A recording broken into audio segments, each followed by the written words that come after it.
Hello everyone, I welcome you back to this channel Civil Spotlight, and today we are going to discuss the lecture 4 part 1b of trusses. Before beginning our lecture, this is all about me, myself Piyush Sharma, and I'm here to help you for the competitive exam. So let's begin our lecture.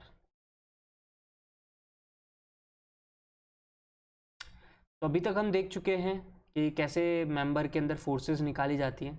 अब जो मैं बात कर रहा हूँ उसे deflection of trusses कहा जाएगा. डिफ्लेक्शन ऑफ ट्रसेस में मैंने जो एक ट्रेंड नोटिस किया, जितने भी क्वेश्चंस मैंने देखे वो बेस्ड ऑन थे डिटरमिनेट ट्रस पे.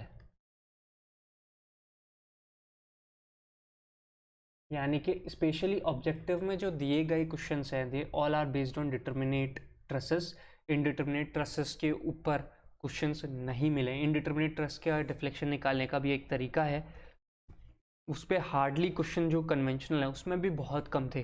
तो यहाँ मैं कन्वेंशनल नहीं, पहले तो ऑब्जेक्टिव क्वेश्चन से के रिलेटेड ही यहाँ पे बात करने जा रहा हूँ. कन्वेंशनल जब सारा ऑब्जेक्टिव का देख लेंगे, जितने सब्जेक्ट बना रहे हैं, उसके बाद एक सब्जेक्टिव का भी पोर्शन चालू कर सकते हैं. सो फॉर नाउ अभी जो जितनी भी मैं बात कर रहा हूँ यहाँ पे डिटरमिनेट स्ट्रक्चर की बात कर रहे हैं, डिटरमिनेट ट्रस की बात कर रहा हूँ.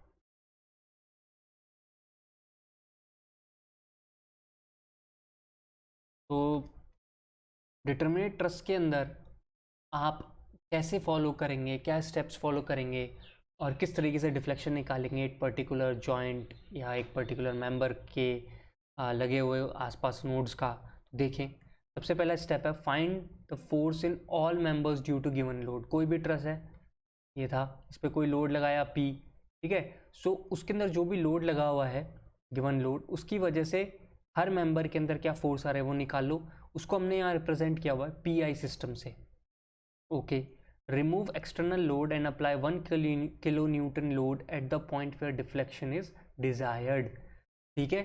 अब जैसे कि हमें कोई भी इस सिस्टम की वजह से यहाँ निकालना था, तो हम यहाँ 1 kilonewton का लोड लगा देंगे. अब इस 1 kilonewton की वजह से बाकी सारे मेंबर्स के अंदर आए हुए लोड को अलग से कैलकुलेट करेंगे और उनको हमने नाम दिया हुआ है, यहाँ पे रिप्रेजेंट किया हुआ है K से. KI से मेंबर हो गया, जैसे K1 K2 K3 K4. So KI is represented in here.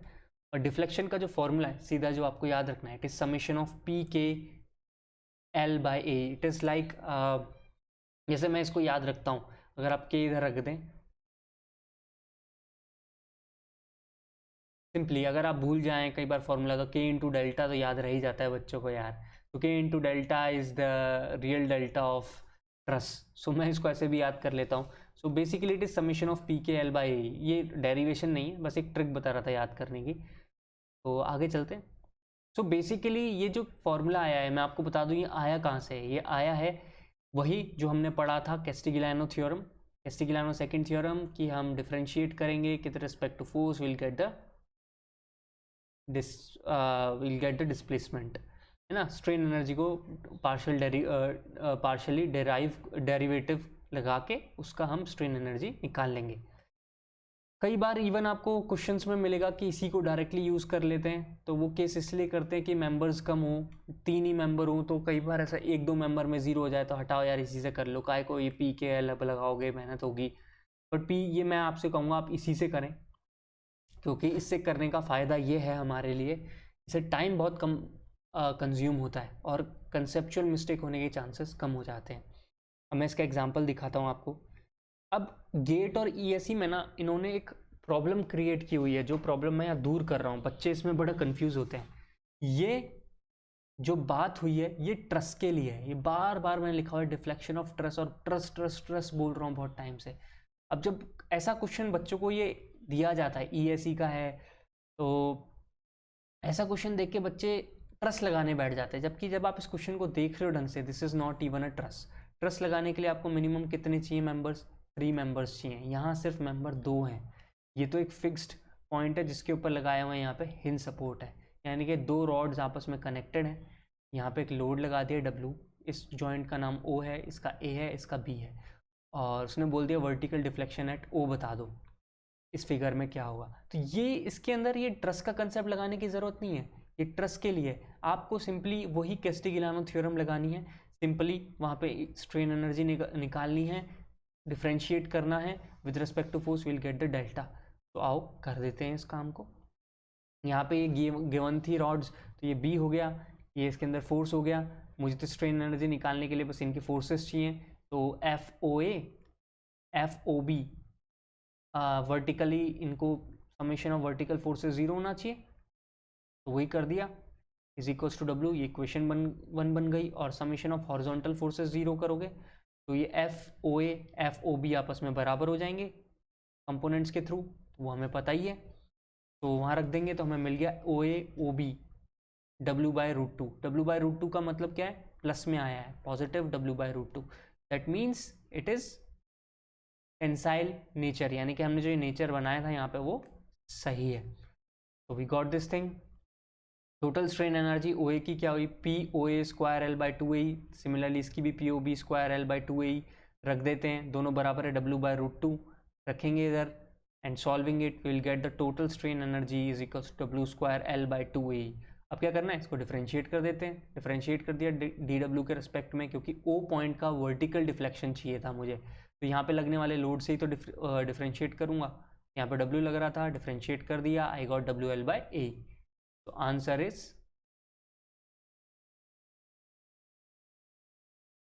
C, WL/A। Answer is C। तो ये वो क्वेश्चन था जिसमें कंफ्यूज हो जाते हैं बच्चे, वो ट्रस नहीं था। अब देखो ट्रस का एक क्वेश्चन लगाता हूँ यहाँ पे, the vertical deflection at C in the given frame. ये एक मिनिमम एक ट्रस बनाया हुआ है, कैसे पता चला ट्रस है, और डिटर्मिनेट है, डिटर्मिनेट के लिए लगा दो RE-3 प्लस M-2J-3, ये है 1, this is 2, this is 3, okay.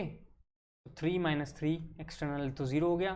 अब M-2J-3, नंबर ऑफ मेंबर्स है 1 2 3, number of members are 3, minus number of joints is 3 -3, 3 - 6 - 3 again 0। तो डिटर्मिनेट ट्रस है, और ट्रस बनाने के लिए मिनिमम 3 मेंबर्स चाहिए हमको। अब हम आगे बढ़ते हैं। इस टाइप के क्वेश्चन को सॉल्व करना है, जैसे मैंने स्टेप्स बताते हैं। स्टेप नंबर 1 क्या है, find the forces in member due to external load. यहाँ एक्सटर्नल लोड क्या है, P है, तो निकालते हैं।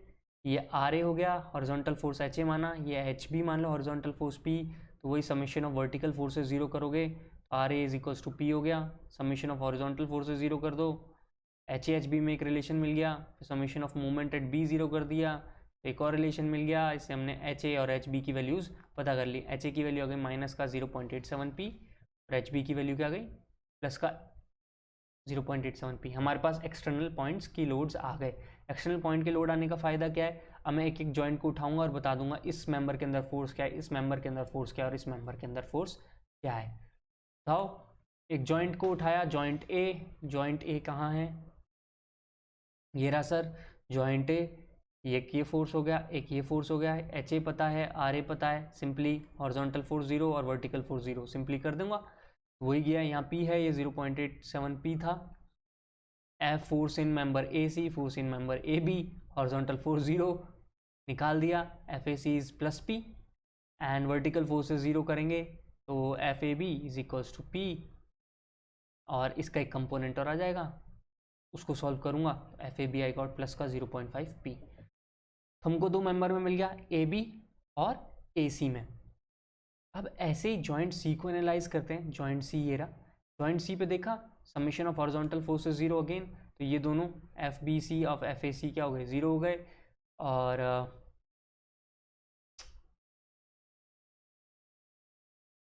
अच्छा FAC तो हमको पता है, तो FBC भी पता चल गया, माइनस P आ गया। तो अभी तक हमने मेंबर्स के अंदर फोर्सेस निकाल लिए हैं ड्यू टू एक्सटर्नल लोड। ये स्टेप 1 हमारी पूरी हो गई है। स्टेप 2 क्या थी कि जिस पॉइंट पे आपको डिफ्लेक्शन निकालना है वहाँ पे क्या लगाएं, यूनिट लोड लगाएं। तो मेरे को लगाना था वर्टिकल डिफ्लेक्शन इस क्वेश्चन में, तो यहाँ लगाते हैं यूनिट लोड। ठीक है, यूनिट लोड C पे लगाएंगे। अब यूनिट लोड लगा दिया मैंने C पे। वापस क्या करूँगा, सेम कंसेप्ट करूँगा जो मैंने ऊपर किया था, रिएक्शंस निकाल लूँगा और एक एक जॉइंट को पकड़ के मेंबर्स के अंदर फोर्सेस निकाल लूँगा। तो हम सॉल्व करेंगे सिमिलरली जैसे ऊपर किया है। तो ए बी के अंदर जो फोर्स आया है that will be 0.5, B C के अंदर it will be +1, A C के अंदर +1। अब मैं इसको टेबल में लिख देता हूँ, अब आपको क्लियरली पता चल जाएगा कि क्या करना है। P I system of forces को लिख दिया, एक्सटर्नल फोर्सेस का इफेक्ट, यूनिट लोड जो इसको के से रिप्रेजेंट किया उसका इफेक्ट ये आ गया। वैसे देखो यहाँ पे क्या था, P की जगह ही हमें 1 किलो न्यूटन लगाए, तो P की जगह 1 भी रख दोगे ना तो वो डायरेक्टली किलो मेरा मतलब यूनिट लोड का ही कंसेप्ट दे देगा। P की जगह 1 रख दो, ये आ गया 0.5 - 1 + 1। ओके, लेंथ क्या है तीनों की, एल एल एल है, ए क्या है, ए है। तो summation of K P L by A कर देते हैं, K into P that is 0.5 × 0.5 P, 0.5 × 0.5 P into L by A. इधर आ जाओ, -1 × -p, -1 × -p L by A, वो भी हो गया। इसी तरीके से 1 × p एल बाई ए रख दिया, तीनों को ज्वाइन कर दो। तो आपको डिफ्लेक्शन क्या मिला सी पॉइंट का, 2.25 पी एल बाई ए। तो this is our final answer, जो भी ऑप्शन में बैठा हुआ है 2.25 टिक कर देंगे। So here is B. तो this is how you gonna solve this question. तो अब मैं आपको एक गेट का क्वेश्चन दिखाता हूँ जिसमें थोड़ी सी हार्डशिप है। चलो ये क्वेश्चन है, consider the deformable pin jointed truss with loading. Loading given है 2p p के कहाँ पे, जॉइंट सी पे, ठीक है। Geometry and section properties are shown in figure. ये क्या कर दिया इन्होंने, ए जो होता था ना एरिया और इलास्टिक मॉडुलस, उसको ये वाले का 2AE कर दिया, इसका AE कर दिया।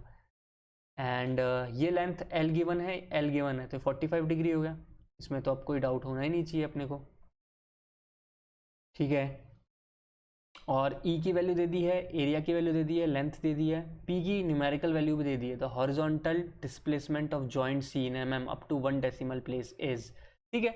हॉरिजॉन्टल पूछा है भाई, तो बाद में क्या करूँगा, 1 किलो न्यूटन का यहाँ लोड लगा के चेक कर लूँगा। सबसे पहला काम क्या है हमारा सर, सबसे पहला काम तो ये है, सबसे पहले लोड निकालो मेंबर्स के अंदर। तो मैंने यहाँ एक कटआउट बनाया आप लोगों के लिए, यहाँ रिएक्शन लगाया RB, यहाँ रिएक्शन लगाया RA। अब देखो यहाँ पे HAB, यहाँ सॉरी ये HB आया होगा, ये बनाया HB। अच्छा एक बात बताओ, समेशन ऑफ हॉरिजॉन्टल फोर्सेस 0 करता हूँ इस पूरे फ्रेम के लिए, तो HB की वैल्यू मिल गई, HB = P। Okay sir, summation of vertical forces 0 करा तो ये इक्वेशन मिल जाएगी। Summation of moment at C 0 करूँगा, उससे RA मिल जाएगा, तो इक्वेशन नंबर 2 से मेरे को RB मिल जाएगा। तो RA मेरे को मिला -P, इधर 3P। ओके, अब मेरे को मेंबर्स के अंदर फोर्स चाहिए, तो आप मेंबर्स के अंदर फोर्स निकालने का एक तरीका है कि आप ये जॉइंट A उठाओ, इधर RA मुझको पता है, FAB FAC मान लिया हमने, इसका वही हॉरिजॉन्टल फोर्सेस 0, तो FAC और एक वर्टिकल फोर्सेस 0, तो FAC वर्टिकल में sin 45 डिग्री प्लस RA, तो FAC मिल गया सीधे ही, ये आ गया FAC √2P। प्लस का आ रहा है, इसका मतलब टेंसाइल चल रहा है मेंबर में, याद रखना ये चीज़ है ना, प्लस माइनस अपने को बता देता है टेंशन और कंप्रेशन। सो FAB वही summation of horizontal forces 0, I got -P, FAB -P मतलब कंप्रेसिव का P लोड लगा होगा।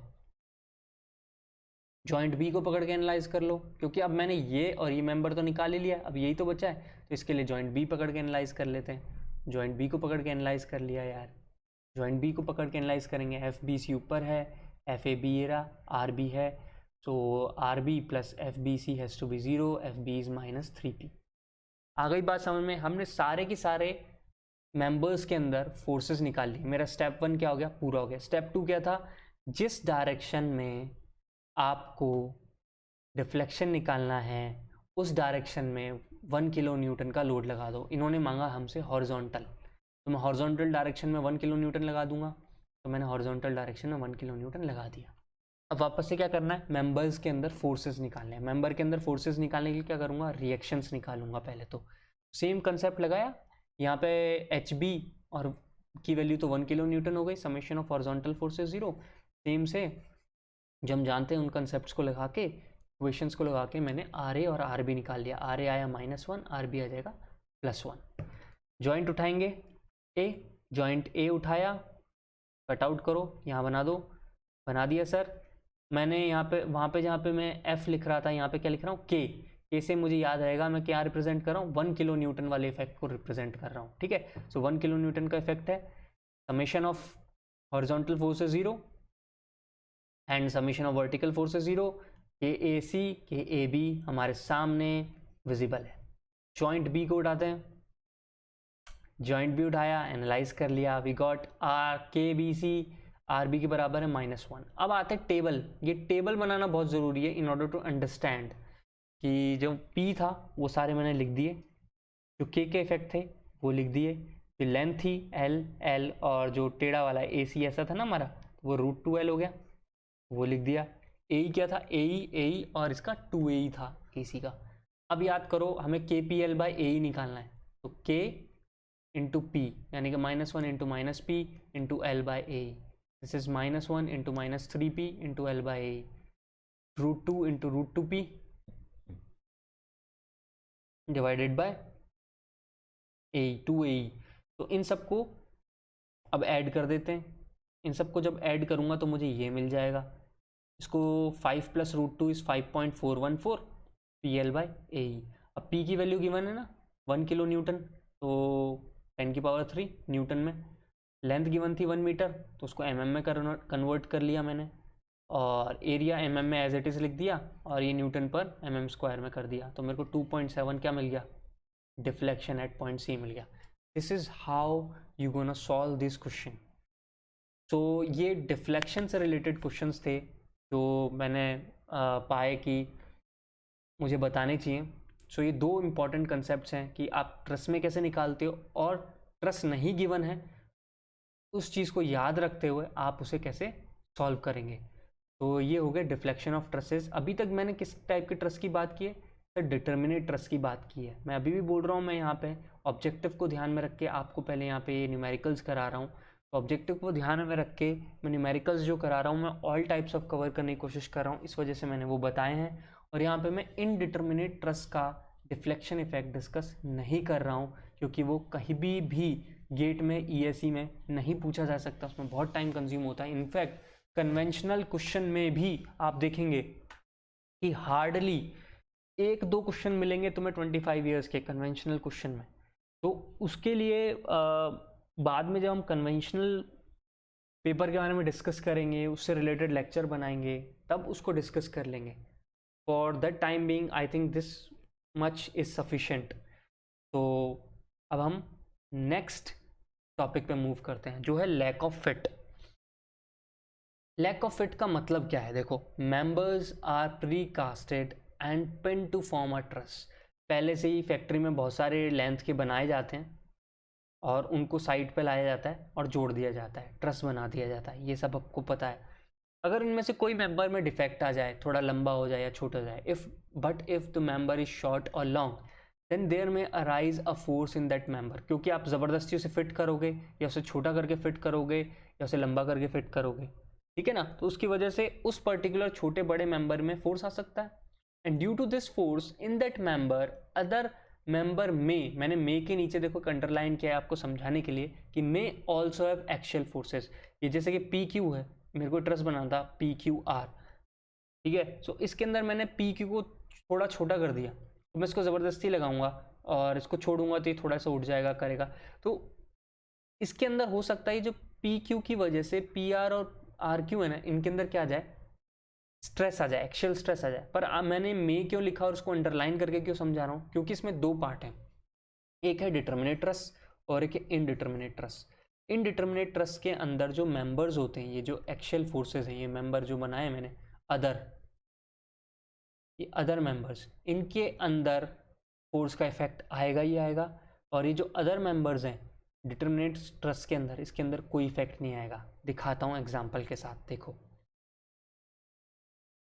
ये डिटर्मिनेट ट्रस है एक, ठीक है। अब ये PQ जो है छोटा रह गया, अब आप इसको कैसे करोगे, जैसे ही आप इसको ये जो छोटा वाला पॉइंट है Q' कह देते हैं, इस Q को उठा के Q' पे लाओगे तो क्या होगा, यहाँ से थोड़ा सा ऊपर उठ जाएगा यार, तो मेंबर में कोई फोर्स नहीं आएगा, ये ऊपर उठ जाएगा, यानी कि डिटर्मिनेट ट्रस अपने आप को रीएडजस्ट कर लेता है। इफेक्ट क्यों नहीं है, because the trusses, determinate truss जो है वो अपने आप को रीएडजस्ट करता है बिकॉज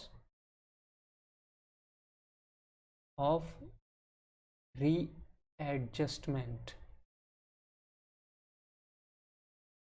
ठीक है, तो इस वजह से मेंबर्स के अंदर कोई भी फोर्स नहीं आएगा।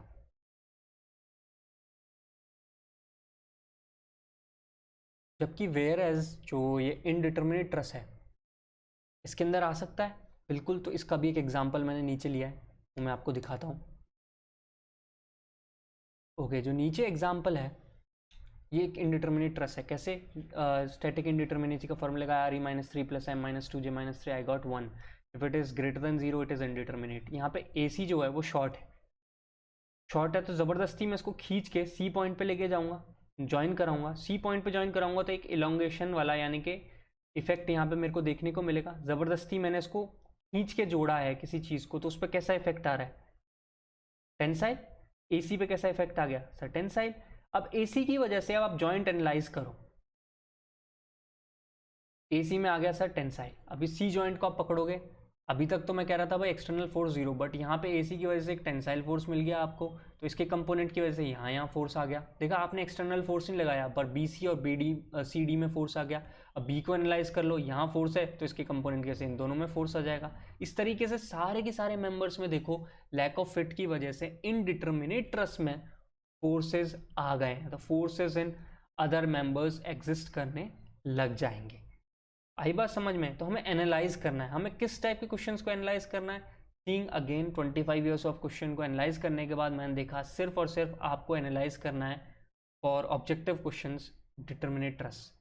और इनडिटर्मिनेट ट्रस तो सब्जेक्टिव क्वेश्चंस में मिलेगा क्योंकि उसमें बहुत टाइम कंज्यूम होता है और बहुत सारे स्टेप्स हैं, टेबल वेबल बनती है, एंड उसमें फिर मैंने सोचा टाइम क्यों वेस्ट करें, let's go for the maximising our effort for the current situation, that is for objective. जब सब्जेक्टिव करेंगे तब उसे देख लेंगे। तो analysing the lack of fit case for determinate truss, इसके कुछ स्टेप्स हैं। क्या है? एक टेबल बनानी है एंड राइट द शॉर्टर और longer length of each member. Shorter को नेगेटिव से और लॉन्गर को हम पॉजिटिव से डिनोट करते आए हैं, वही करेंगे। Okay sir. Apply unit load where deflection is desired and find forces in each member. वही कंसेप्ट है, मैं बताऊंगा इसके अंदर क्या होता है अभी ये सेकंड इक्वेशन को, सेकंड स्टेप को सॉरी। थर्ड जो है multiply member force due to unit load and lack of fit and add to final result. ये तीनों स्टेप आपको बिल्कुल नहीं समझ में आएंगे मेरे बोलने से, मैं नीचे टेबल बना के एग्जाम्पल दे के समझाने की यहाँ पे कोशिश करता हूँ। पर उससे पहले ये जो पार्ट नंबर 2 है इसका मतलब क्या है कि डिफ्लेक्शन क्यों निकालूँ मैं? आप यहाँ डिफ्लेक्शन की बात कहाँ से कर रहे हैं लैक ऑफ फिट की वजह से? देखो डिटर्मिनेट ट्रस में मैंने भी आपको बताया था, जैसे आप इसको जोड़ोगे आर देखो ऊपर चला गया, तो यही क्वेश्चन होगा आपका गेट में, ESE में और SSC JEE में कि भाई ये जो आर पॉइंट है ये ऊपर चला गया, तुम ज़रा इसका डिफ्लेक्शन निकाल दो।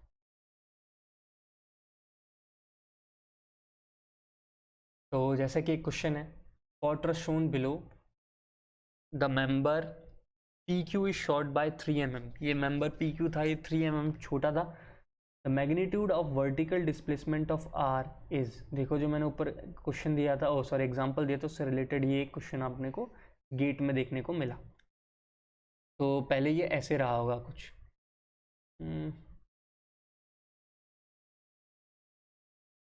थोड़ा सा आगे रहा होगा और इसको ज़बरदस्ती फिट कर दिया गया है। यहाँ पे क्वेश्चन में बना बनाया दिखाया है, यानी कि एंड करने के बाद Q को ज्वाइन करने के बाद it is 4 metre, 4 metre and height is 3 metre. तो पुराने के कंपैरिजन में नई की हाइट कितनी उठी होगी वो देख लेते हैं।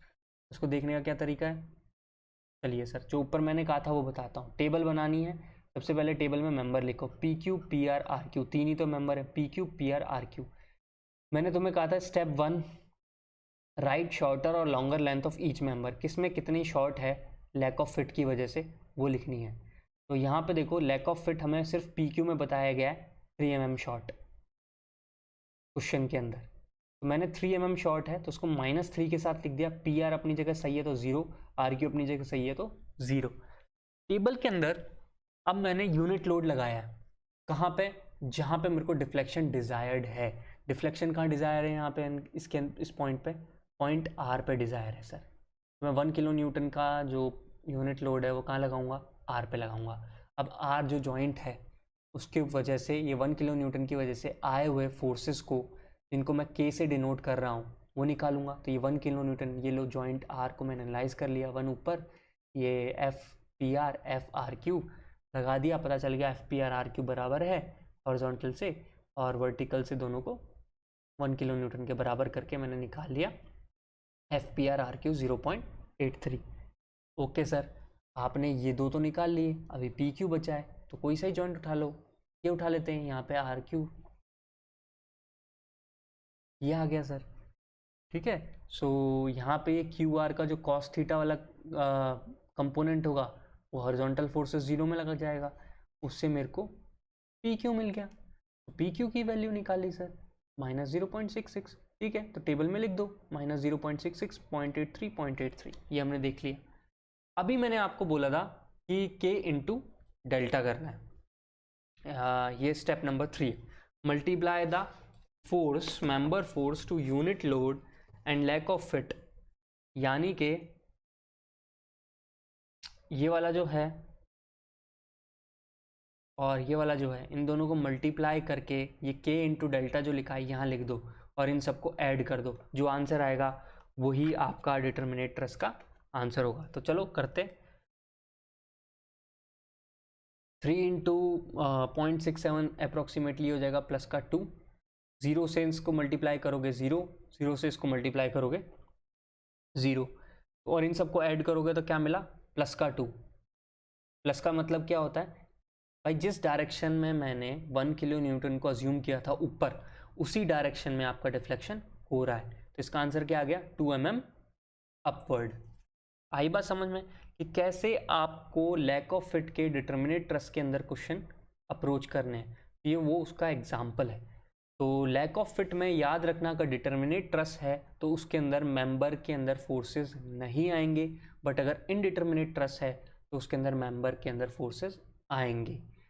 और आपसे कई बार सिर्फ एक लाइन बोल देते हैं कि लैक ऑफ फिट की वजह से ट्रस के अंदर फोर्स होगा, नहीं होगा। अब ट्रस वर्ड जो है उसे ये क्लियर नहीं हो रहा है कि वो डिटर्मिनेट की बात कर रहे हैं या इनडिटर्मिनेट की। तो एक तरीके से देखा जाए तो ट्रस के अंदर डिटर्मिनेट है और इनडिटर्मिनेट भी है। उसने क्या बोला कि ट्रस के अंदर सर लैक ऑफ फिट की वजह से स्ट्रेसेस आएंगे, आप कहेंगे हाँ, क्योंकि इनडिटर्मिनेट ट्रस भी तो ट्रस का ही पार्ट है। तो इस टाइप की लैंग्वेज भी आपको क्वेश्चन में देखने को मिलती है। तो ट्रस का हमने पूरा यहाँ पे all the types of questions और ऑल टाइप्स ऑफ सेक्शंस मैंने करवा दिए हैं। Now your duty is to just take out 25 years of question of ESE, GATE and SSCJ and solve them. So before leaving, I request you guys to subscribe this channel, help me in growing this channel because I'm really working hard for you guys. I need your support. If you have any query, please mention it in the comment section below. Till then, keep revising, stay safe. God bless you all. Thank you.